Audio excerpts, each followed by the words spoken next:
Walladzi nafsi biyadihi ma laqiya syaitan salikan fajjan illa wasalaka fajjan ghairu fajjin, kata Nabi Muhammad SAW. Jadi di saat Sayyidina Umar itu lewat di jalan, saat Sayyidina Umar itu lewat di jalan, nah syaitan itu tidak berani lewat di jalan yang telah dilewati oleh Sayyidina Umar.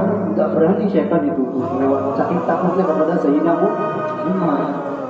Baru jalannya saja ya, baru jalan yang dilewati oleh Sayyidina Umar. Setan tidak berani lewat di jalan yang telah dilewati oleh Sayyidina Umar.